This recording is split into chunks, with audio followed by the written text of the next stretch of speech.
video dulu ya, bisa? Bisa. Tangan SD-nya enggak, kalau saya sudah kita cukup tepuk tangan aja. Tepuk semangat, kalian bisa? Bisa. Oke. Bisa didiemin Mbak Monica untuk semangatnya? Tambah semangat. Semangat.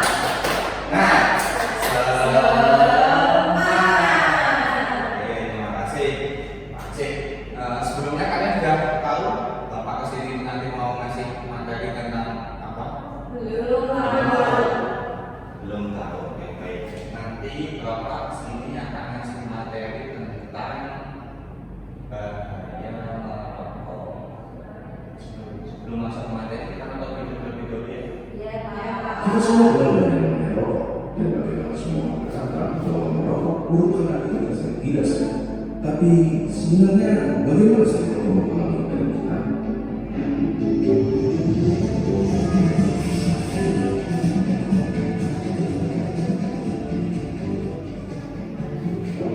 Coba kita mulai dari komponen-komponen. Pertama, nikotin, suatu zat yang bisa bikin kita kecanduan. Si alasan utama kenapa semua orang tidak bisa berhenti merokok. Bahkan, dia adalah alasan kenapa mereka yang berhenti merasa tidak nyaman dan akhirnya ditarik kembali.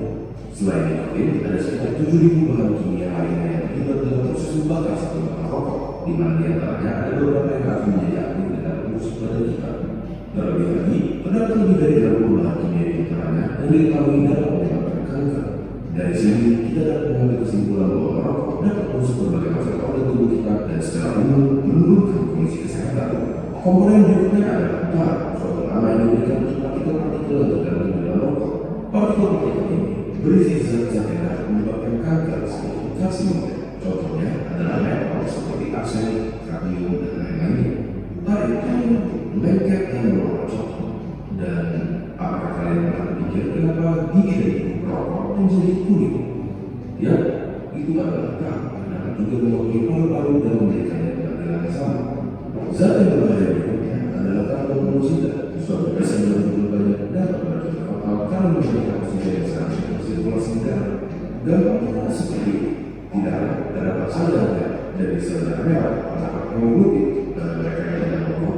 Oksigen meningkat ke hemoglobin dan diantar ke seluruh tubuh, tetapi karbon monoksida dapat meningkatkan dirinya ke hemoglobin lebih mudah dari oksigen dan akhirnya menggantikan oksigen. Kalian mungkin berpikir, sudahlah, apa masalahnya oksigen digantikan monoksida? Sangat terasa. Karbon monoksida membuat darah semakin keluar dan pada aktivitas seperti berlari yang membutuhkan banyak sumber oksigen, organ-organ penting seperti jantung, otak, dan lain-lain. Jadi bagian sedikit sekali oksigen dan dapat berada. Selain itu, di dalam rokok terdapat sesuatu yang bernama hidrogen cyanida. Paru-paru kita biasanya mempunyai kandungan kecil benang silika yang membantu membuang zat-zat asin yang masuk ke saluran pernafasan. Hidrogen cyanida menghalangi tubuh kita dalam melakukan proses tersebut dan membiarkan bahan-bahan kimia seperti hidrokarbon, nitrous oxide, organic acid, dan lain-lain yang ada di dalam rokok berkumpul di dalam paru-paru dan merusak. Tetapi di balik kenyataan bahwa rokok merusak paru-paru, jantung, pembuluh darah, bahkan otak sampai dapat menyebabkan stroke, ada faktor lain yang tidak semua orang. Suatu penelitian menyatakan bahwa merokok mengurangi risiko penyakit yang bernama ulcerative colitis, suatu penyakit di usus. Tetapi merokok meningkatkan kemungkinan terkena Crohn's disease, suatu penyakit di usus juga. Apakah bebas dari ulcerative colitis sepadan dengan resiko-resiko lainnya? Coba kalian mendapat awal kalian yang merokok ataupun bebas dari rokok dan membagikan video mereka. Apakah kalian akan terus melanjutkan? Baik, ini sebagai gambaran pusat saya sebelum kita masuk ke materi tentang bahaya dan manfaat merokok. Oke, sebelum kita masuk ke materi, setelah menonton video ini, menurut kalian merokok itu apa dan bagaimana? Ada yang tahu? Definisi rokok mungkin atau mungkin definisi dari merokok? Ada yang tahu? Ada yang masih ngantuk atau gimana atau belum tahu? Oh, belum tahu. Oke, baik. Langsung saja masuk materi ya. Oke.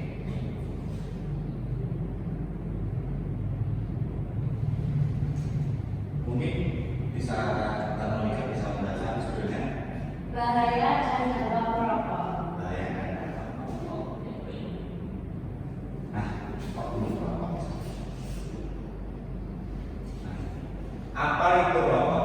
Menurut Wikipedia, rokok adalah silinder dari kertas berukuran panjang antara 70 hingga 120 mm.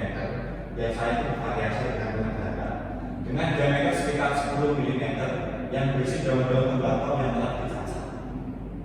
Rokok dibakar pada salah satu ujungnya dan dibiarkan membara agar asapnya dapat dihirup lewat mulut pada ujung lainnya. Jadi, saya tidak tahu betul rokok ya. Nah, kurang lebih rokok itu seperti ini. Nah, mungkin yang belum tahu. Baik. Ada banyak bentuk atau mungkin jenis-jenis rokok. Yaitu yang pertama bisa dibaca sama-sama. Yang pertama, rokok kretek batang, yaitu tembakau yang dibungkus kertas, ada yang kretek dan bentar. Yang kedua ada rokok cerutu, yaitu sejenis rokok dengan tembakau murni dalam bentuk lembaran. Yang ketiga rokok pipa atau cangkong, yaitu rokok dengan tembakaunya langsung dimasukkan ke dalam pipa lalu dibakar. Ya, cukup. Sekarang Mbak Ayu bisa menjelaskan sekarang tadi. Yang selanjutnya rokok sisa, yaitu rokok ini lebih dikenal dengan rokok Arab yang tembakaunya dicampur dengan buah-buahan. Selanjutnya rokok susul, yaitu tembakau yang langsung dihisap dan dicampur daun sirih, kapur, dan pinang. Selanjutnya adalah rokok kunyah atau permen, yaitu produk tembakau yang dihisap seperti permen. Yang terakhir adalah rokok elektrik. Rokok elektrik yaitu sebuah inovasi baru dari bentuk rokok tradisional menjadi rokok modern. Oke, terima kasih. Jadi bentuk-bentuk atau mungkin jenis-jenis rokok yang sudah kalian baca tadi, menurut kalian yang umum dijumpai dalam kehidupan sehari-hari itu jenis atau bentuk rokok yang seperti apa? Rokok elektrik, Rokok batang, apalagi cerutu mungkin ada yang tahu? Rokok cerutu? belum. Saya jelaskan sedikit ya mengenai rokok cerutu ya. Rokok cerutu itu yaitu rokok tapi bentuknya tambah besar, yaitu bahan bakunya cuma tembakau seperti itu. Oke, kita lanjut. Nah, ada pun jenis-jenis rokok. Kalian sudah tahu jenis-jenis rokok ada dua apa aja? Aktif dan rokok pasif. Nah, rokok aktif adalah yaitu mereka yang telah terbiasa dan nyata menghisap rokok dan mengatur setidak-tidaknya. Jadi perokok aktif itu yang kita yang merokok itu rokok aktif. Kemudian perokok pasif yaitu mereka yang sebenarnya tidak merokok, namun karena ada orang lain yang merokok di dekatnya, maka terpaksa harus ikut menghisap asap rokok dengan segala akibatnya. Jadi perokok pasif itu misalkan bapak ini merokok di dekat kalian, nah kalian kan otomatis ikut menghisap apa itu asap dari rokok yang bapak keluarkan kan? Itu namanya perokok pasif. Oke. Nah, dari rokok ada beberapa zat yang terkandung. Antara lain yaitu yang pertama nikotin. Nah, zat nikotin ini mengandung candu, bisa menyebabkan seorang ketagihan terus menghisap rokok. Dan pengaruhnya bagi tubuh manusia yaitu antara lain satu menyebabkan kecanduan atau ketergantungan merusak jaringan otak. Terus nomor dua menyebabkan darah cepat membeku. Nomor tiga mengeraskan dinding arteri. Kemudian yang kedua, kandungan zat yang kedua bisa dibaca, Monica. Kandungan zat kedua adalah bahan dasar pembuatan aspal yang dapat menempel pada paru-paru dan bisa menimbulkan iritasi bahkan kanker. Pengaruh bagi tubuh manusia yakni membunuh sel dalam saluran darah. Yang kedua meningkatkan produksi lendir di paru-paru dan ketiga menyebabkan kanker paru-paru. Oke, zat yang terkandung dalam rokok berikutnya ada karbon monoksida, bisa dibaca Mbak ini. Karbon monoksida adalah gas yang bisa menimbulkan penyakit jantung karena gas ini bisa mengikat oksigen dalam tubuh. Pengaruh bagi tubuh manusia adalah mengikat hemoglobin sehingga tubuh kekurangan oksigen dan menghalangi transportasi dalam darah. Bisa dilanjut. Zat karsinogen. Zat karsinogen adalah pengaruh bagi tubuh manusia yaitu memicu pertumbuhan sel kanker dalam tubuh. Dan yang selanjutnya adalah zat iritan.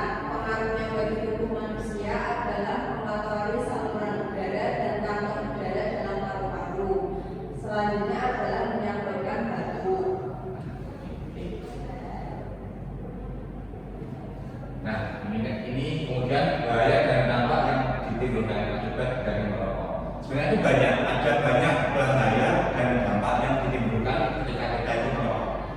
Contohnya yaitu kanker paru-paru. Nah, diketahui bahwa 90% kasus kanker paru-paru Diakibatkan oleh merokok. karena asap rokok akan masuk secara inhalasi ke dalam paru-paru. Zat dari asap rokok ini akan merangsang sel di paru-paru menjadi tumbuh abnormal. Tahu abnormal? Tidak benar sekali.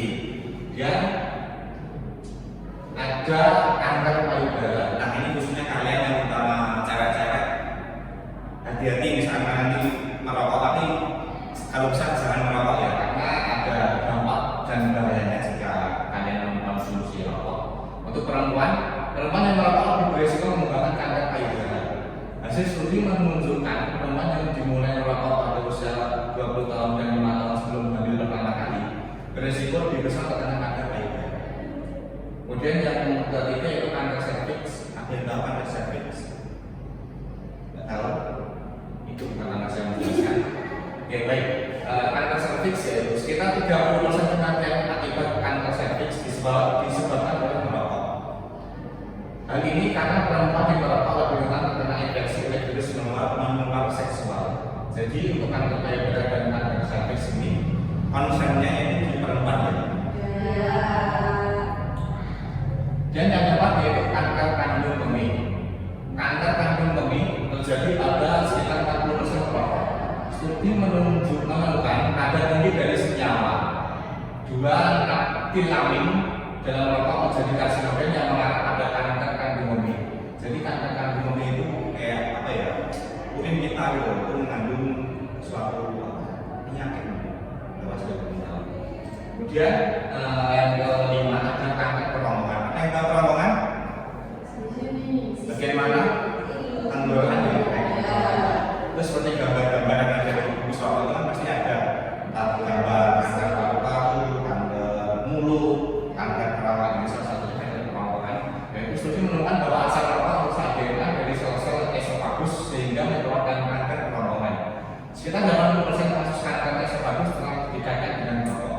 Jadi karena ini sekitar 80% otomatis kan penyebab kanker kerongkongan otomatis kan mayoritas berasal dari rokok. Kemudian ada juga serangan jantung. Nah, serangan jantung ini disebabkan oleh zat nikotin yang terkandung dalam rokok, di mana asap rokok menyebabkan jantung bekerja lebih cepat dan meningkatkan tekanan darah. Sedangkan karbon monoksida mengambil oksigen dalam darah lebih banyak, yang mengandung jantung yang memompa darah lebih banyak. Jika jantung bekerja terlalu keras, ditambah tekanan darah tinggi, maka akan menyebabkan serangan jantung.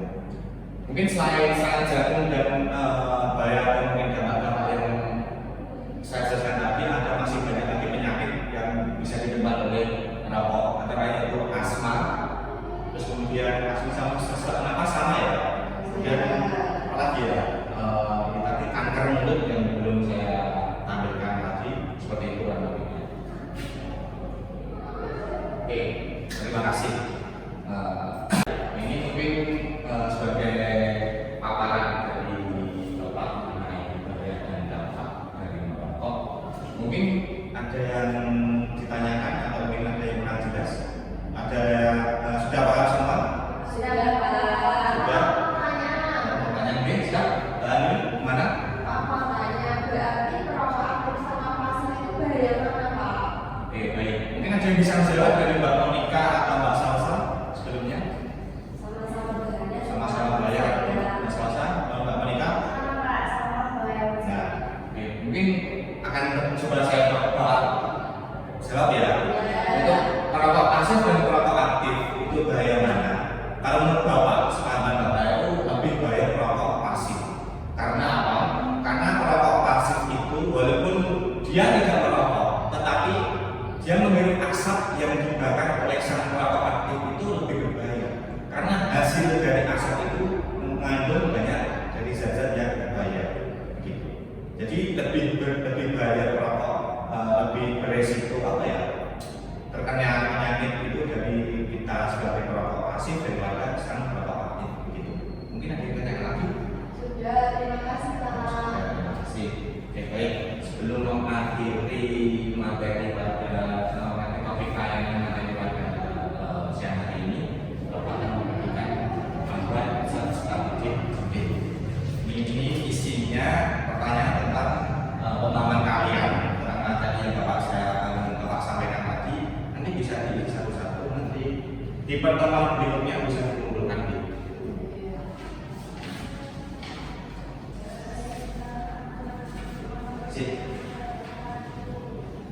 Oh iya, Bapak juga ingin memberi kalian tugas untuk sebagai tugas apa ya? Refleksi, mungkin refleksi sebagai pengalaman kalian tentang materi yang Bapak sampaikan tadi. Kalian nanti bisa Bapak bertugas yaitu membuat link mapping atau mungkin poster lah tentang dampak dan bahaya dari merokok. Bisa ya? Bisa. Oke, terima kasih. Nanti untuk pembuatan poster atau link mapping itu bisa dikerjakan di rumah, nanti bisa dikumpulkan di pertemuan berikutnya. Itu ya. Nanti link mapping atau poster yang menurut Bapak bagus nanti bisa dipajang atau ditampilkan di media sekolah. Itu ya. Ya. Terima kasih. Mungkin sekian pemaparan materi layanan bidang bidang masihkala pada siang hari ini. Mohon kurang dan lebihnya Bapak mohon maaf. Dari Topik Beli Gajah. Wassalamualaikum